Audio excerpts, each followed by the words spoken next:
Hello. Yes, sir. Hey, how you doing? Hey, sorry to bother you. I'm Fernando. I work at Peak Energy. We're a few doors down. We're in 1845. Okay. So we do solar around here. We're just coming around. Sorry, dude. Neighbors. I apologize, man. I know. No, man, that wasn't even.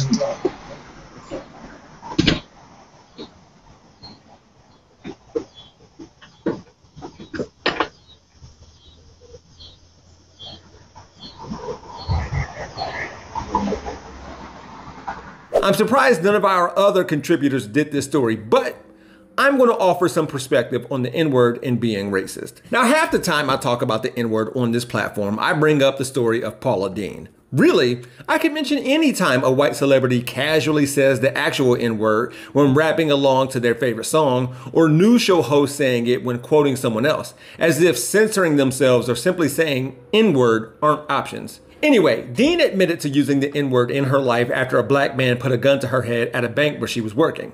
I think it's funny. Not the gun thing, but you don't suddenly do or say racist things or become racist when you're afraid.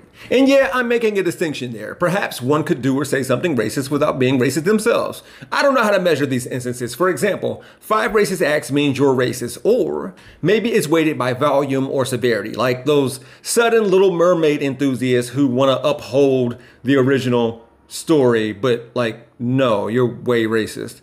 With all of that said, none of this applies to this guy. He's racist. I mean, did you hear how the N-word just rolled off of his tongue so easy, so effortless, like Kanye echoing white supremacist talking points? Let me pause right there. Why is it that black people who refer to themselves as free thinkers have the same thoughts as conservatives and racists? Anyways. Kanye West is calling out Mark Zuckerberg for allegedly disabling his Instagram. That's right. Ye, formerly Kanye, is making headlines once again. Kanye's last post was 7 hours ago from the time of this posting. He shared a bunch of text messages with Tremaine, but about 5 hours ago, he took to Twitter writing, "Look at this, Mark. How you gonna kick me off Instagram? You used to be my blank." It's an old picture with Kanye, Mark, and some other people. It literally looks like they're in one of those private karaoke rooms. So although Kanye's Instagram is still up, it seems like he may have lost access to it or lost access to posting. Now, if you haven't heard all the recent drama around Ye, or Kanye, I'm going to tell you what it is and why you should care about it.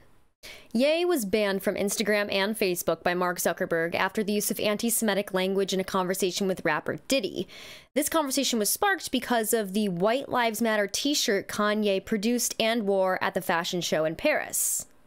Unsurprisingly, Kanye received a lot of backlash about this White Lives Matter t-shirt that he decided to wear, and so he decided to go on Tucker Carlson's show to give an interview about it. Let's take a look.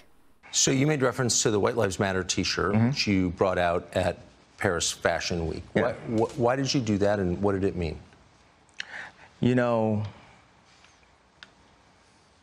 I do certain things from a feeling. I just channel the energy. It just feels right.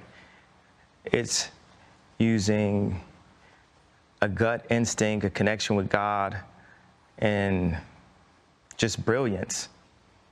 So the answer to why I wrote White Lives Matter on a shirt is because they do.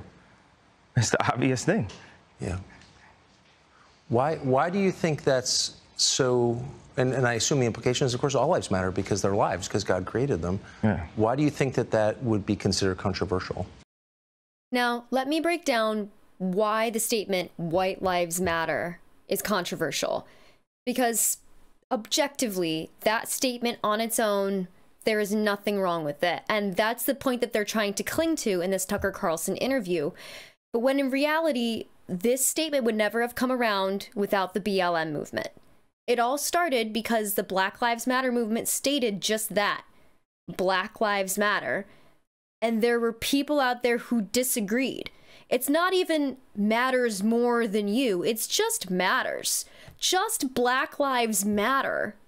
And that is something that people disagreed with. And they disagreed with it with various statements. One of those statements being White Lives Matter. It's not a standalone sentence. It's a rebuttal to the phrase Black Lives Matter. Let's watch a bit more a little further on in the interview where Kanye talks about his dad's reaction to this shirt. You know, my dad is an educated ex-Black Panther, and he put a text to me today. He said, "White lives matter, ha, ha, ha, ha, ha." And I said, I thought the shirt was a funny shirt. I thought the idea of me wearing it was funny. And I said, "Dad, what do you think it was funny?" He said, just a black man stating the obvious. Now, I don't know Kanye's dad, so I can't say for sure, but knowing that he's an ex-Black Panther, I'm willing to bet that he didn't mean it the way Kanye took it. I think he meant it as in, yeah, of course white lives matter. That's what they've been preaching to us forever. No one's ever really come out and said white lives don't matter. That's not really a common argument that you see in the media. It's something that doesn't need to be said because this country has accepted it as a universal staple of a truth. Black Lives Matter, however, is something that's debated. Again, people argue against it, and so therefore it does need to be said.